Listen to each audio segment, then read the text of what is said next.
in different seasons, we get attacked by fears that are like tailor-made for us. Like at various points, it's been, oh, this thing related to my kids or my marriage. And then at other times, oh, no, the fear is taking the shape of something financial, right? Like I have come to know that my fears are a great indicator that there's this beautiful new growth that's going to happen in the Lord.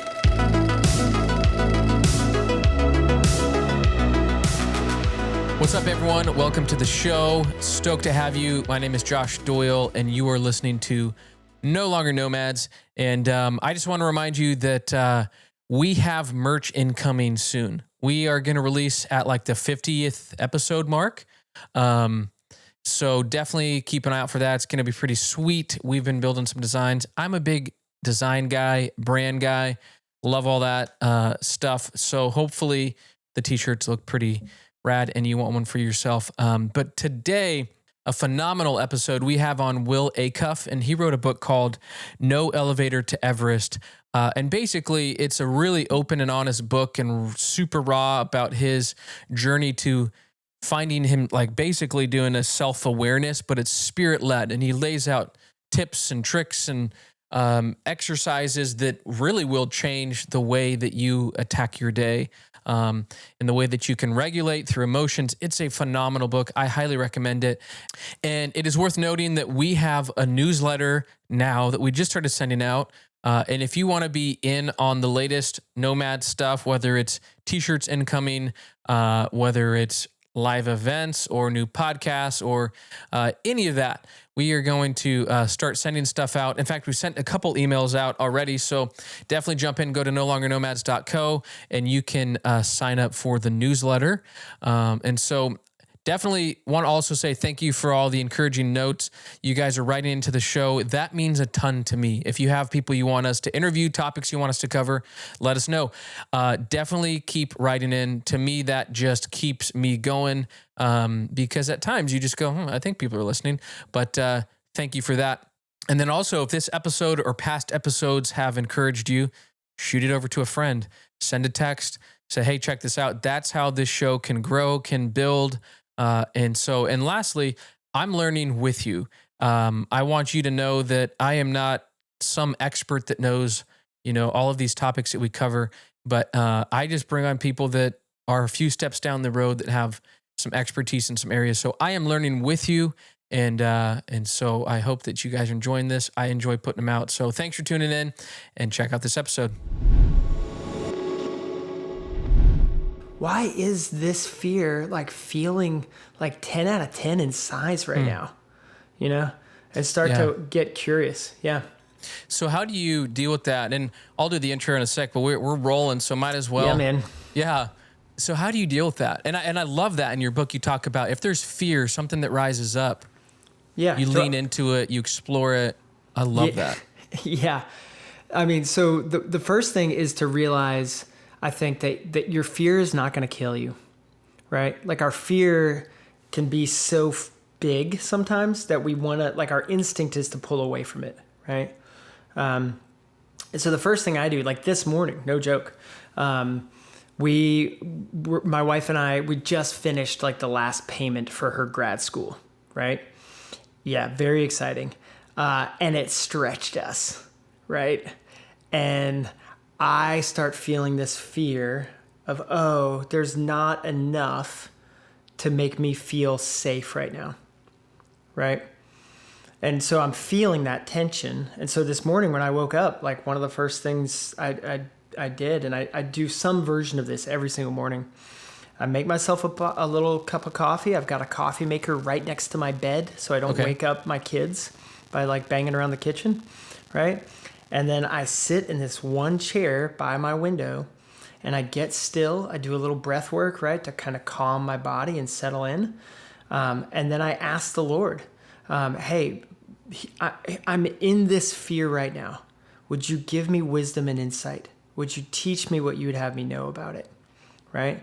And I start this process. We call it the emotional trailhead in the book, where you're almost imagining just like the trail at the beginning, of a forest. it's got like a little sign, and a little marker. And the fear, that emotion, is the name of that trailhead, and if I stay with it long enough, just like if you walked a trail into the woods, if you go for a couple miles, you might get to the waterfall, right? You might get to that, oh, this is the insight, this is the awareness. And I find that staying with my fear and curiosity and compassion leads to a new thing that the Lord either wants to heal, the Lord wants to unravel, or the Lord wants to invite me to let go, right? And so that's what I did this morning. And again, transparently, I did that for about 30, 45 minutes. And then I journaled out kind of what had come to the surface, but I was still feeling it in my body, that kind of tightness, you know what I mean? Yep. That like where your knuckles feel a little tight and your breath is kind of sitting in the top of your diaphragm. Yeah. Right. So at that point I had breakfast with my daughter. And then I laced up some jogging shoes and I went on a run. And I got into my body, and I prayed and sang songs while I ran, very physical. Yep. And that served to even get deeper in, to the point where there wasn't like a total full release, right? I don't want to overrepresent. Sure. But the fear went from, say, a 10 out of 10 to about a 1 out of 10. Wow. Yeah. So what does that look like when you say there is some discovery and maybe when you're doing this exercise, you start to realize, oh, this fear is coming from XYZ. So then you go explore that. And then is that where you find maybe this is a spot to heal? This is a spot for the Lord to work. What does that look like? Yeah. So again, like this particular one where I'm like, ooh, that payment stretched our family. It made me aware of, oh, I have a certain number that I want in my savings account that I have connected with safety. That's not in alignment with the life that Jesus has called me to live, right? Like Jesus, when he says, hey, look at the birds, right? Don't worry. He's talking to an agrarian society, right? Farmers who are one bad harvest away from starvation. Like, think about the audience there, right? And so either this is true or Jesus is the worst public speaker we've ever heard of, right? Yeah. It's like, know your audience, Jesus. Read the room. Read the room, dude. Like, this guy had a terrible harvest, Yeah, yeah. Because I believe that that's real, then it starts to go, there's a part of me that believes some number is going to make me feel safe. Oh, that's not where my safety is defined. My safety is not out there. My safety has already been provided for and lives in here now, in me, literally, by the abiding power of the Holy Spirit. So like that kind of awareness starts to unfold. And then sometimes it's layers like, oh, where did I pick up that story? In my childhood, money was talked about like this, right? For all of us, we have different kind of pathways on that kind of stuff. But I think often we pick up these narratives in our childhood that we don't even investigate. They just become beliefs, And then it's older when we're in the midst of like adulting ourselves, right? Where we start to go, oh, wait a minute. Why do I believe that? Do I want to believe that? Is that belief serving me? Right? Is that belief in alignment with what I know to be true about the God of the universe?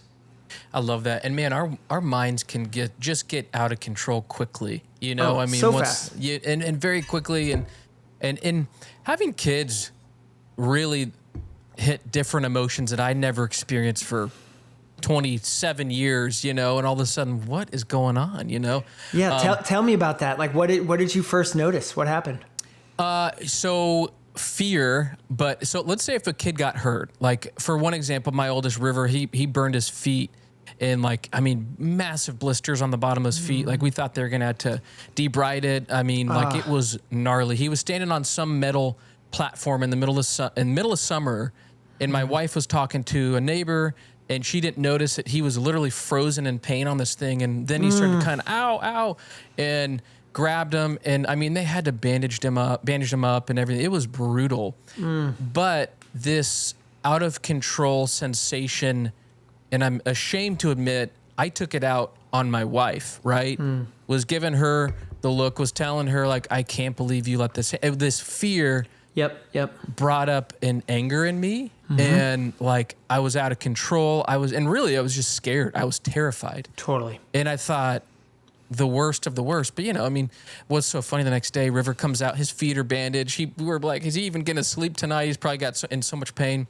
I mean, it was like toe to heel, one giant blister on each foot. And he was 3, maybe? Yeah. So young and enough to be a new parent to like any of those little stressors. I didn't know how to deal with that. Yeah. So that next morning he comes sprinting out on his feet. We were told he shouldn't even be walking on his feet for like a week. Yeah. But he was happy. He's running around. Yeah. He bounced back. He was fine. And it was that thought of like, man, I can't believe I reamed Jessie, my wife, about this. And then I started to realize, I didn't know then that it was based out of fear or just being completely out of control. Yeah. But that to me was a deep emotion I had never experienced before, really at all. Yeah. I mean, what I'm hearing here, and I think this is very normal for us, right? When we have something or someone that we highly value, right? Like it opens us up to new levels of like pain or fear or exposure of loss, right? Like if you want to stay in the shallow end of the emotional experience, don't really love someone. You know what I mean? Like, Don't get attached. Don't get attached. Don't have a project or like a nonprofit calling or whatever that you're passionate about, right? Stay on the bench, right? Yeah. And you can kind of bubble wrap your life a little bit. You know what I mean? Yep. It will also be a very unfulfilling, non-purposeful life, right? Like that life is not one I would want to sign up for. Right. But I think to the extent that we go deep with the people and the causes and the work that we love, like we're opening ourselves up to some of these more extreme experiences. And then the other thing I think it's really interesting about your story is that journey of self-awareness, right? Of going, hey, I experienced this first as like this big anger directed at my wife. But after sitting with it, after being curious, after kind of going a couple layers deeper, I realized how afraid I was. Oh, like, right? Like when I was growing up, I was taught, hey, your emotions can basically be ignored or dropped, right? Okay. Like it's facts and it's your faith. Those are the two things, right? And your feelings are terrible, things to listen to, basically. And so I had no self-awareness tools growing up. And so I would say, the fact that you're already doing the work, that you're connecting the dots, like that's massive. I'm curious, what got you to enough stillness to do that work? I think it was shame, honestly. It was like, man, how was I able to just be so scared and treat Jess this way? And really, at the end of the day, like, I wasn't a huge safety guy. I was always taking big risks for myself and doing things that was pretty dumb that other kids were not. And so, when I look at my kids, you can kind of put a bubble around them and, oh, be careful, that's too high, or and that's easy. It's reaction of parenting, but I think it was just out of shame, and it was more, I'm a kind of person too, like I'll go to bed and really replay things over and over. And once I came down from that, once I came down from that frustration, out of control, whatever, being scared, terrified, that's when I started to really look inward and go, man, what did I overreact here? Absolutely. Absolutely. Why did I overreact? And that's kind of what took me down that path. Yeah, that why question. Yeah. I'm curious, as you first started doing that, was it wrapped in self-condemnation, or were you able to meet yourself with grace? Condemnation for sure. Yeah. And I wish I could say that was a one-off and, hey, I was better. It happened for a long time, right? Recently totally. Our youngest, we dropped some, he was in the tub and he had a drink of water and it was a glass cup, and I thought it was kind of dumb in our head. Why did we give him glass in the bath? It was just one of those quick things. You have a sip, and next thing we know, drops it, slices a toe. Yep. that was a good example there where I didn't take it out on anyone, wasn't freaking out. You know, he had to get stitches. They almost, you know, thought it was like right under his toe here. They thought, I'd have to, you know, stitch the tendons back together too. It could be pretty deep. But that was one of those turning points. And I wish I could say after that first experience, it was right away. But man, it changed the tone, everything, right? The atmosphere, going to the hospital, all of that. It could have been, man, I can't believe you let this happen. All of that. And so praise the Lord. No, absolutely. Yeah, we do grow, right? Yeah. Like, and to the extent that we meet ourselves kind of with that curiosity and bringing more kind of maybe wounded or locked off parts of ourselves, you know, to the throne room of grace. Absolutely. Like, we don't meet, like, I always joke, like, you know, the prodigal son story, when the son comes back, the younger son, and he's wrapped in the shame spiral, you know, I don't even get to be the son. I'm just going to be a servant, right? And the father runs out, wraps him in his arms, and stops him from completing the story of shame, right? And basically says, hey, do you hear the music? The band's playing, right? And that party is for you. You were never not the son, right? But I think the reality is most of us, even when we've had great loving parents, right? Yeah. Have still been met at the door of some of the moments of failure or challenges in our life with a story of shame, you know, as if the father said, well, do you know how much you made your mom worry? Right? Hey, what's your repayment plan? Right. You know, oh, so you lost it all. Thought so. Right? Like how could have seen that one coming. Could have seen that one coming. Aren't those, what's sad too is how easy those are on the surface just to fire out, you know? Oh, totally. Because they're our lived experience, right? And I think in the kind of inverted nature of the kingdom of God, that is not how he works, right? Yeah. But because that's kind of the waters, you know, you and I have been swimming in, when we find an area that we feel like should grow or change or shift in our lives, our go-to move is to bring the hammer of self-condemnation, you know? Interesting. And so, like, learning how to love ourselves as much as Jesus loves us, I think is one of the deepest callings of our faith. Tell us a little bit about yourself, about the book, and ready to jump in. Yeah. So, Will Acuff, I'm home base is Nashville, Tennessee. Been here with my family for 18 years. Married to my lovely wife, Tiffany Acuff, now over 20 years, which is crazy when you're in like the multiple decades stage. That feels wild. And two kids, a 13-year-old son and a now 9-year-old daughter. Both kids through domestic adoption. Adopted our kids out of Memphis, Shelby County babies. And I'd say that, you know, the major kind of backstory for my life is that my wife and I, 18 years ago, we moved into a low-income neighborhood here in Nashville in order to get a theology of neighbor. Like, we wanted to learn, how do you love neighbor as self? Not as like a mission trip one-off thing, but like as a lived, like what would this actually look like, right?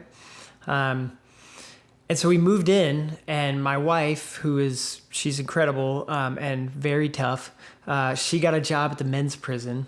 Oh, wow. Yeah. That's amazing. And she became a former offender job training specialist, which is a mouthful that just means she helped folks who were justice involved come home to the neighborhood with employment, right? And then we kept an open front door policy and did life with all these neighbors, learning kind of the beautiful and the heartbreaking stories along the way. With people who were in relationship with us enough to go, hey, Will, here's how you were, you know, an idiot about this thing. You thought you knew what was happening, but your foot's in your mouth again, right?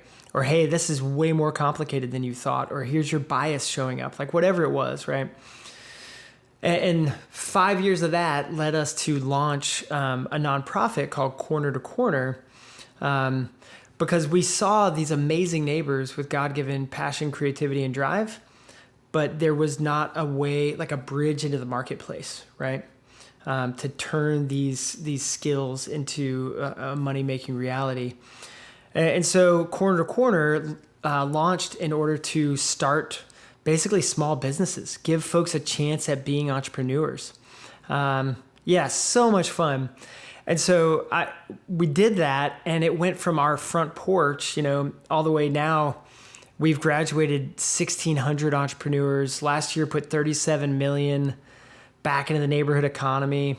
Like, it's been this wild, right, like ministry ride up and to the right, like all the things you dream about, right? But at home, what was happening was this other story, right? Which leads to the beginning of the book, where at age 2.5, our son stopped sleeping through the night. And not just like the occasional blurry nights that I think, all young parents experience. Yeah. But it turned from weeks into months into years, right? Where we're talking like 2 nights out of 10, he'd actually sleep. So he'd be up. Would he even go to sleep that night, or would he just be up all? No, so he'd like go to sleep for a few hours and then be up. Like, we're talking like midnight, 1 o'clock, like boom. And that, sleep studies, multiple sleep studies, surgeries to improve airflow, right? All the stuff. And that introduced us to the reality that our family was on the path of being affected by disability, right?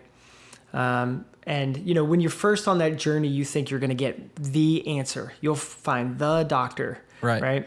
And then you'll get the playbook and you're good to go, right?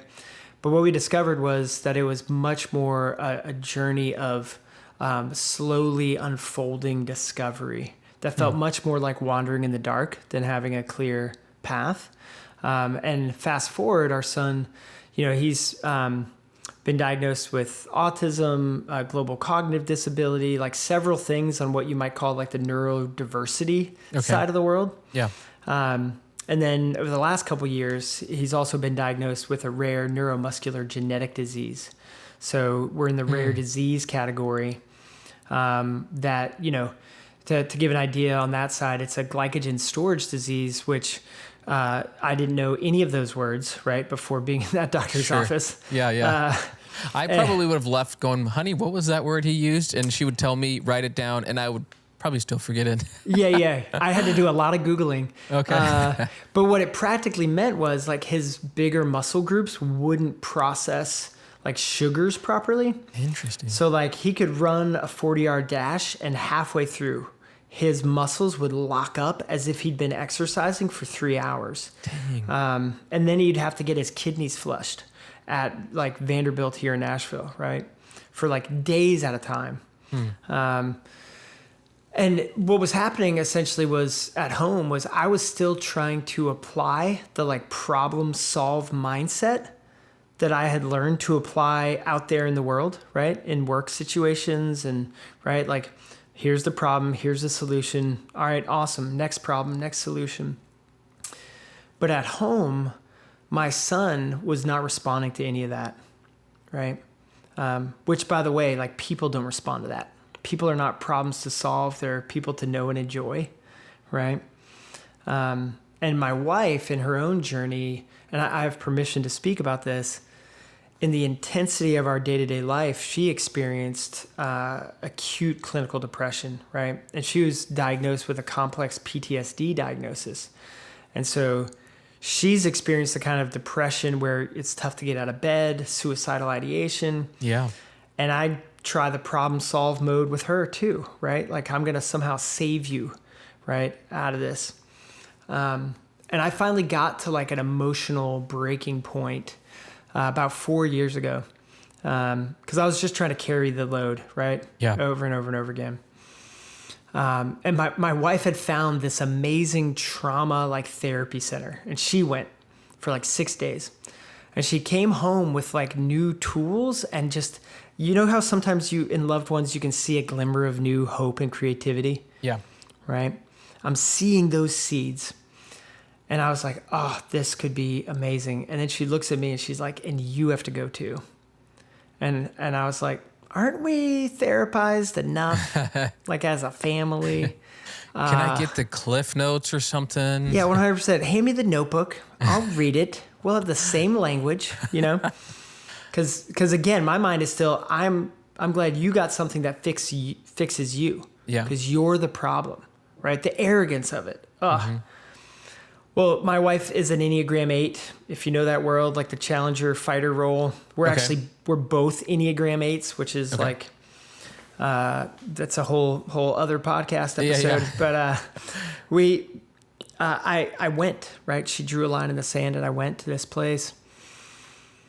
And day one, I'm there with a chip on my shoulder. You know, I'm here to get a language, you know, or a model that can help fix my wife, that kind of stuff. But by the end of day 2, I was just cracked open. And, you know, I'm weeping and I'm here for me. And what started to happen there was to get the tools to meet myself in mercy and compassion, and really accept God's love for me in a new and deeper way. And it returned me to me, right? But I still had to go home, right? And my context was still going to be challenging. Yeah. And I think all of us can relate to having like a mountaintop moment that almost feels like afterwards we're trying to hold on to water and it's just slipping through our hands. And so I came home with this question of what would it look like to turn my life into a joy lab? What would I have to create in this real context such that I could develop the daily practices and rhythms where joy became my norm? And not like abstract joy, but like real embodied, you know, in the flesh joy, resting and trusting in the God of the universe who has me in his grip right now. And so I just grabbed a blank notebook and I started writing out ideas and trying different things out on different days. And I started to experience rising joy and joy that wasn't dependent on my context, right? And it was utterly revolutionary, changed everything about my life. And out of that experience, I wrote No Elevator to Everest. That book is basically, a more succinct version of that notebook. I love it. And I'm excited to get into that too. When you started to experience the joy and just didn't matter what your context was, what was going on, because in the book you say something that I thought was really good. And this is early on. You say, my family is falling apart and I can't stop it. I mean, being a parent of 3, we've had so many stressful moments. We've had seasons of tension, of, you know, just difficult children or problems that arise. And man, it's easy to just feel like you don't have a grip on things or that you're drowning. And I think a lot of listeners that tune into the show, there's a lot of young families, they might be feeling that same thing too. And so this started your journey. You went on the camp, you came back, the trauma camp came back. And so I'd love to hear, what did you do to change your context, to find joy? What can we do as well? What are some tips we could do? I love practical tips for sure. Yeah. So. Yeah. Let's get practical, right? Because a lot of this stuff is very out there. Like I love it. Listen to a podcast. Somebody's like, I had a mindset shift and then I was happy and I lost 40 pounds and I made $1 million. I'm always like, what was that? Like, tell me. I want that mindset shift too. Tell me how you did that. Yeah. So real practical, right? The first thing I did was to realize that I was blaming like everybody around me for my pain, right? And I wasn't taking ownership. And what I mean by that is this idea of 100% responsibility. 100% responsibility for my physical, my emotional, and my spiritual well-being, right? And to put that in practical terms, right? Like with my son and the sleep challenges, you know, as time went on, his sleep got better, right? And with, you know, the therapies and the doctors and all the stuff. But he'd still wake up about, you know, between 5 and 6 most mornings. Some mornings still 1 or 2, right? But most of the time we're talking 5 or 6 a.m. But I'd be underslept. He would wake up and I would be flooded with cortisol, right? Because he wakes up screaming, right? By the way, if that's like... that is not a peaceful way to wake up. No, we wake up that a lot for sure. And I've learned about this from your book. Just, man, you know, there's seasons where we're better about waking up and before the kids, but man, after reading your book, but yes, to answer your question, that is, Yeah. or your thought there, I do wake up from time with that Yeah. shot of cortisol. Yeah, It's you're just, brutal. and it's hard to recover from, right? So the first thing I did was say, oh, wait a minute, I'm not a victim to his wake up time. What would it look like for me to own the responsibility of me getting enough sleep to show up well? Right? So I started going to bed earlier so that I could get a full 8 hours of sleep every single night. Not as like an occasional thing, right? But every single night. And then I started my day with a daily practice that helped ground me, right? And for me, coming from a Christian background, like that's contemplative prayer, Sure. that's journaling, that's studying scripture, or maybe like Thomas Merton is a big guy for me, some of the monastic kind of thinking, Yep. right? And it's getting my first hour is a gift to me to connect with myself, right? And then when he wakes up, he's screaming, I go in with that hour of peace already invested. And so I'm able to step in calmness, right? Yep. And just a different place. And it's a combo of the action I took to get to sleep and the action I took to build the peace, right? And so, young parents out there might go, yeah, must be nice, right? I have no idea what time my kids are going to wake up, right? Like things are challenging. Yeah, and to that I would just say, if you and your husband or your wife, whatever, if you guys can tag team who sleeps when, right? Stagger it as best you're able. Because how often do kids wake up at 10:30 for that last cup of water? You know what I mean? So one's got that time slot, the other has the early morning, right? Divide and conquer that way. Go, here's your 8 hours and I'll protect it for you. Here's your 8, I'll protect it for you, So there's really practical things, but if we stay in this just sucks and I just have to live out of that, we don't tap into our creativity to change it. That cortisol stress hormone, when that is released, talk a little bit about what that does for the rest of your day. When you're already started up here, you're woken up at, whatever time, hearing daddy, daddy, daddy, and It's that anxiety, heart beating fast. What does that look like to try to regulate throughout the day? Yeah, I mean, so what I found, at least for me, was if that's how I'm waking up, I'm fighting a defensive game the rest of the day, right? Like I'm already, my heart's racing, my breath is shallow, right? My shoulders tighten. You know that feeling? Mm-hmm. Where it's just like, oh, why do I have that crink? Oh, it's because my shoulders are next to my ears all day, right? Yeah. Like that doesn't feel great. Now, I think there's ways to dismantle it, but my first encouragement would be start with the peace, right? Fight for that. If you can only get 10 minutes right now, awesome. Give yourself the permission to have that 10 minutes of connecting with yourself, right? Mm-hmm. But if you're in a season of caregiving, maybe it's a kid, maybe it's an elderly parent, right? All of us are, having different moments.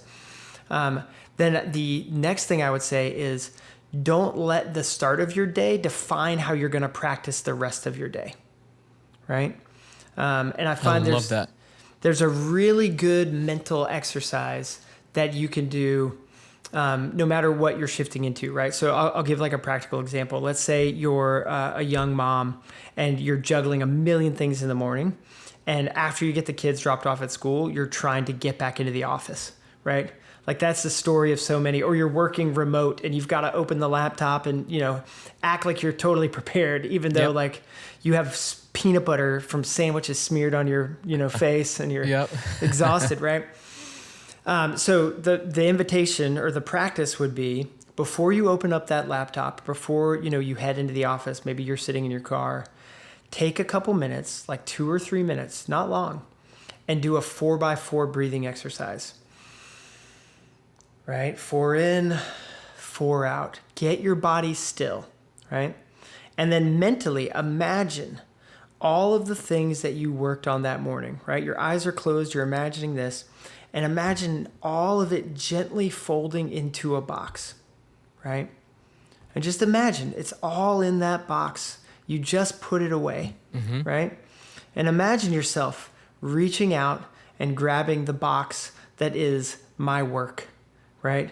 My creative purpose today, however you want to think about it, right? Yeah. And imagine yourself opening that box, right? Another deep breath and accept that that's what your focus is now, right? I have found that 5 minutes, just that, shifts your ability to lower that cortisol level and to be present with what is happening now, right? As one friend of mine put it, be here now, be somewhere else later. Because what cortisol, that stress hormone, right, does, it puts you in this frantic problem solver state where you're never in the right now. You're always solving 5 problems ahead, right? And it limits your creativity. It drains your energy. Yeah. So it's 10 a.m.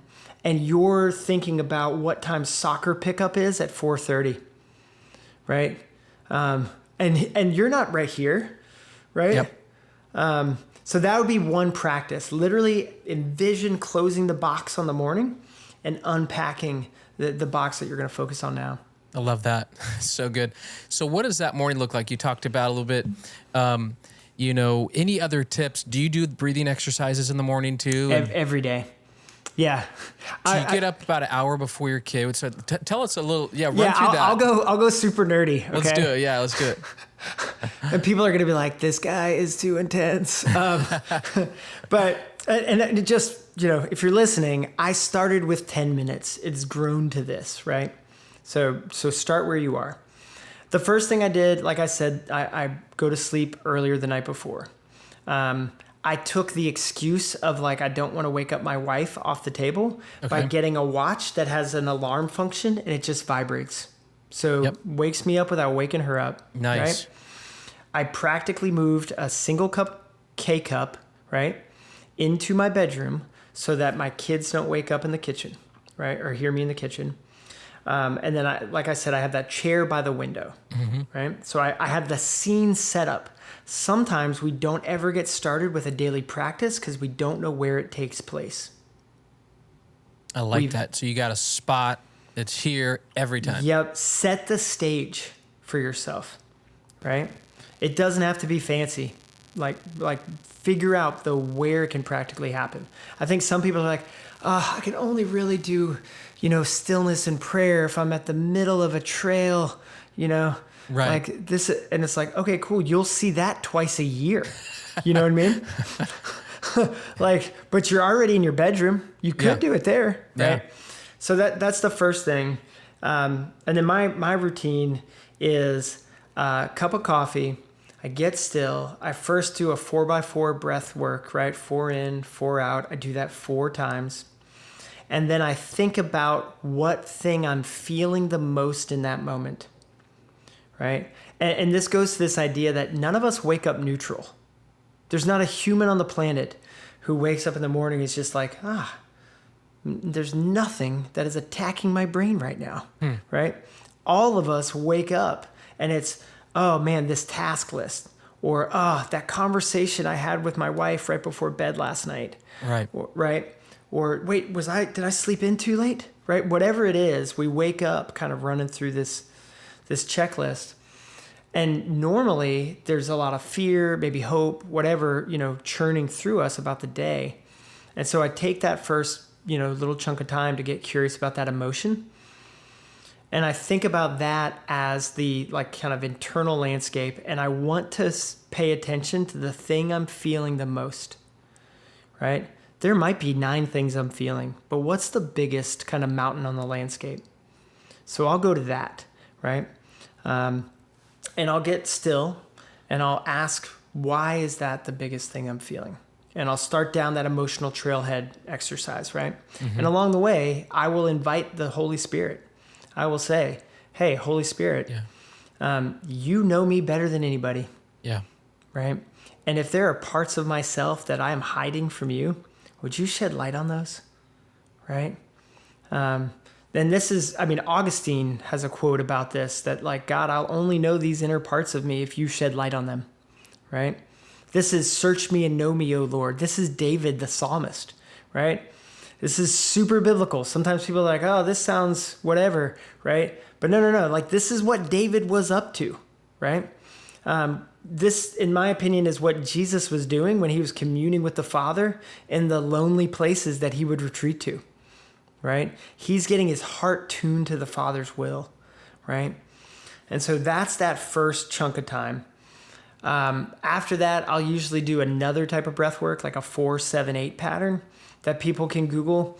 It is shown to be have the same results as some, anti-anxiety medicine. That 4-7-8, yeah, crazy impactful over time. And then I will shift into a little yoga. Okay. Bad yoga, like bad yoga. Oh, dude, Me too. It's like it's bad dad yoga. Like I don't think my hamstrings have ever been loose. Oh man, I hear you. My wife is so fit and she's always working out and great at yoga and all that. And it's like there's the professional version, then there's the modified version. That's me. I'm always I'm whatever is below the modified version. Okay. I'm like the watch out that guy might fall over version. Right?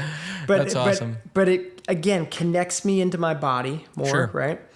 Because I think often Christians unintentionally we live in a more platonic divide, right? There's body and spirit or something, and they're separate. And I actually think, the way the Bible talks about it is like we're one thing, right? And so do that, and then I'll journal every single morning. And after I do all of that, the day begins with my kids. That's about an hour.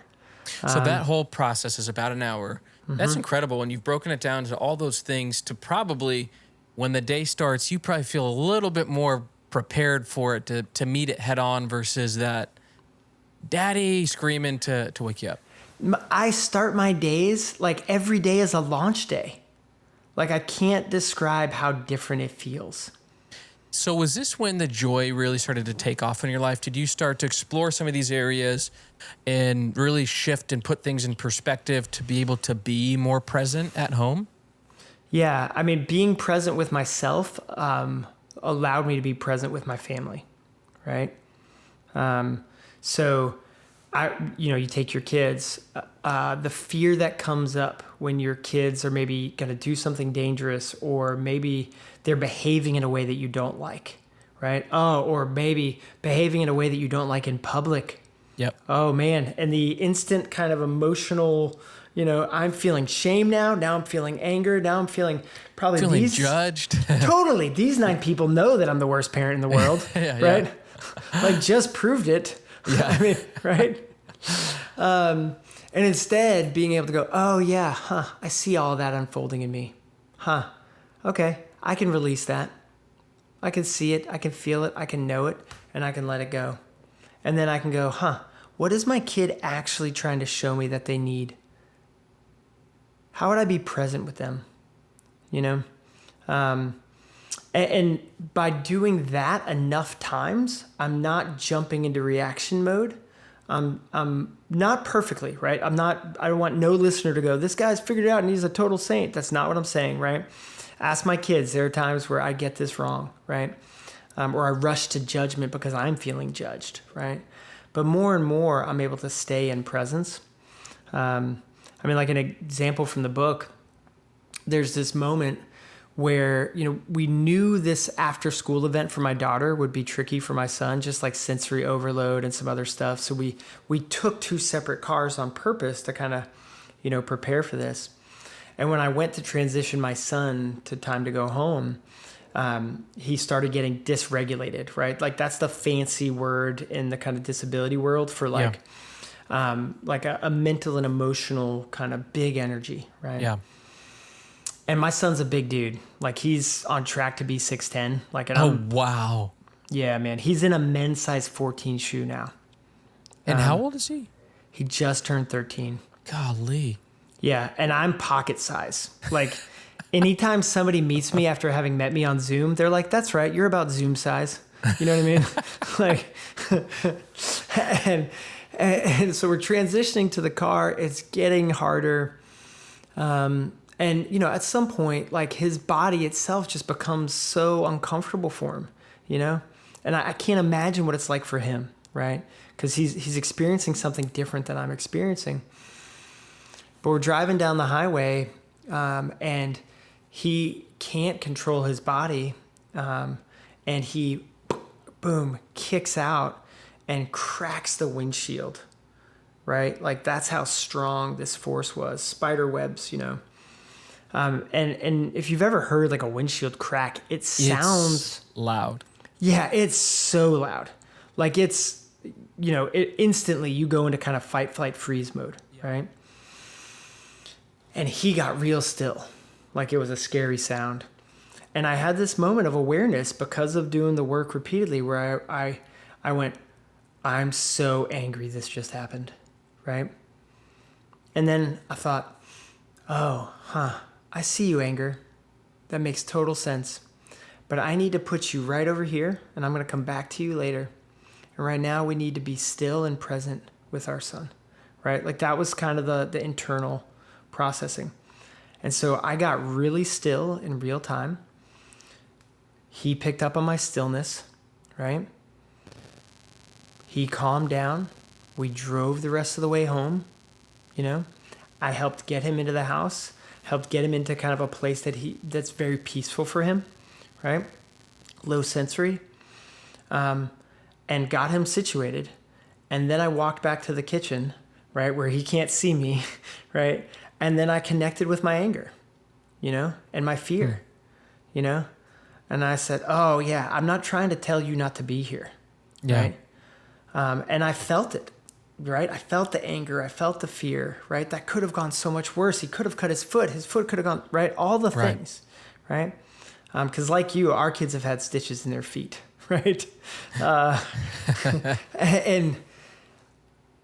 And that kind of moment, like that would have tanked me emotionally for weeks, right? What could I have done differently? How did I mess that up? Oh man, I reacted in anger. I showed up how I didn't, like all the things, right?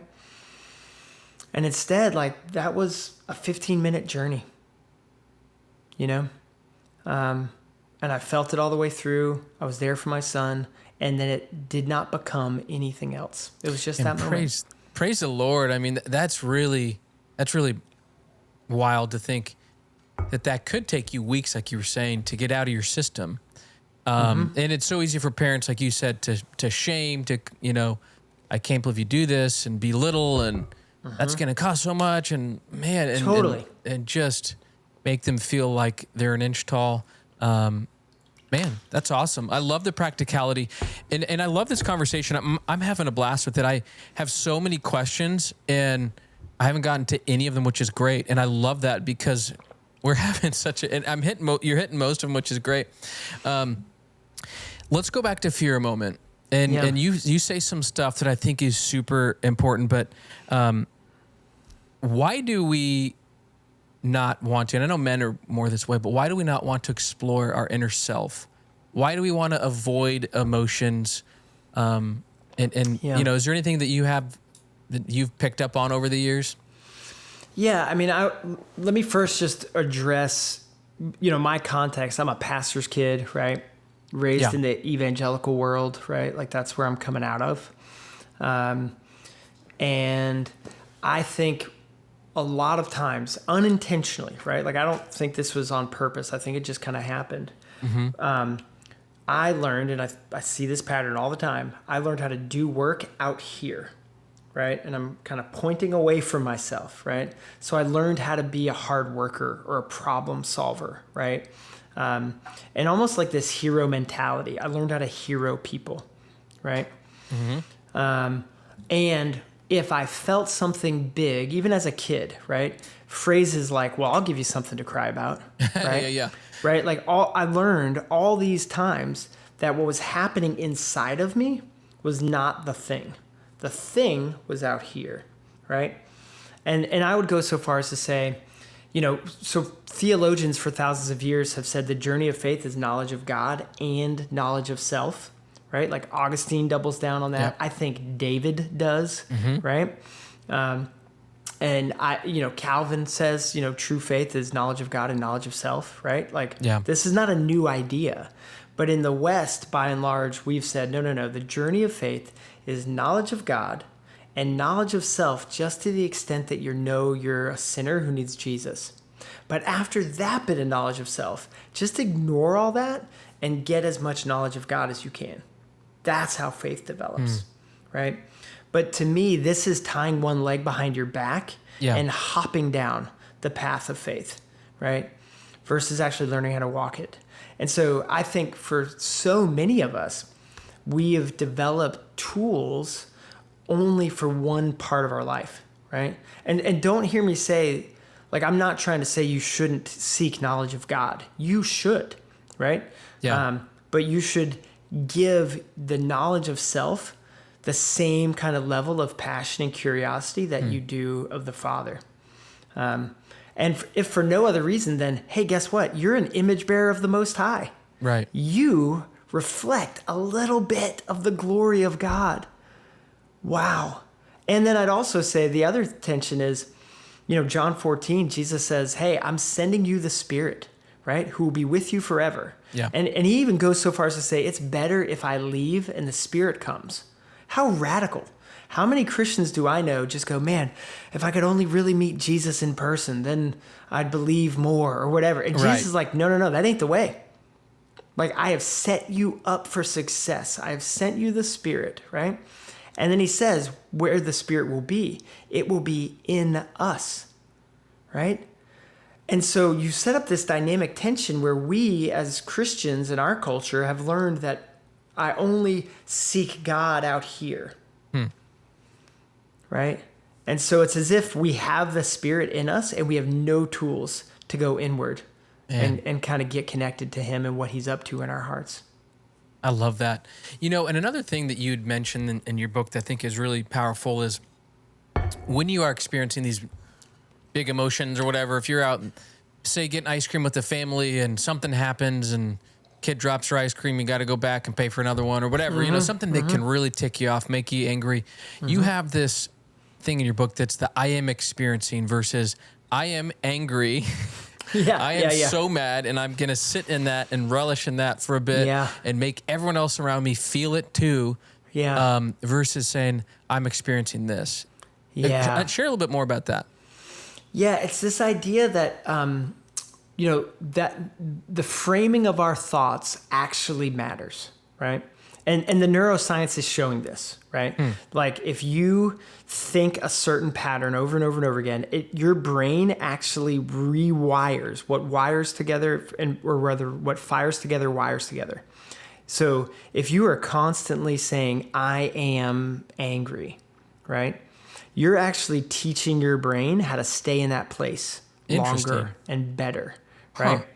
You're getting more effective at anger. How crazy, right? That's great. Yeah. Yeah. The neuroplasticity science that's coming out, it is just like, it's mind blowing, right? And so this idea is, if I say I am angry, you're actually naming yourself, right? Like, your anger has become a part of your identity in that sentence. But if you just take that little bit of distance, I am experiencing, right? Now you're taking a slight step back and going, oh, I'm a whole lot bigger than just this anger, right? I'm a whole lot of things. It doesn't define me. Does not define me. Yep. And I have found practicing that little bit of distance helps me release and get perspective on it versus reacting out of it. Interesting. So say that again. So when you, run that by me again. Yeah. So let's go to the ice cream thing. Yep. Right. If you're like, I am so angry, I told him that if he held it that way, he was gonna drop it, and ice cream always lands ice cream down, right? Like, inevitably, it's like a weight distribution thing. Yeah. So you have this moment, I am so angry, right? And that I am is like an internalized statement about who you are. And if instead I see the anger and I go, oh, I am experiencing anger about this, right? Internally, like, you will feel this as like a physical sensation, right? It's wild. You won't be like as in the word in therapy terms is enmeshed with your anger, right? Almost like it's interwoven with you. You'll feel just a breath of space, right? Almost like a release in a way, or maybe not a release. It's not a total relief. It's almost like a little bit of distance that lets you see it better and know that it's not your whole internal experience, right? But when you think like, no, I am angry, and that's your pattern, not just once, right? We're not talking about just ice cream. Because if you're saying I am angry and you're living out of that mode, right, you are going to be focusing on that. Go back to the windshield incident with my son, right? If I had freaked out and screamed at him and did the whole thing, right, like acted out of my fear and my anger, then later I would have replayed it over and over and over again, right? And the temptation would be, I am so angry. I can't believe he did that. Oh man, I have to figure out how to make him understand how serious this is. How am I gonna, right? And then like my anger starts driving the narrative, and then will influence my actions more and more and more, right? And just this slight shift of I am experiencing anger makes it not the whole story. And it's honestly super hard concept to describe. But if people want to give this like a practical, run, right? I would just say, choose one day, choose a Tuesday where you're like, hey, today is the day I'm going to say that. I'm going to say I'm experiencing this. I'm going to say it internally when I'm feeling it, and I'm going to say it out loud to, my kids, my loved ones, whatever. Hey, mommy's experiencing some frustration right now because I asked you to get in the car for 20 minutes, like whatever it is, right? That frustration's about to get to anger if you don't obey. 100%. I'm going to show you an emotions chart. It goes all the way up to red. We're going to have to watch Inside Out 2 again, kids, right?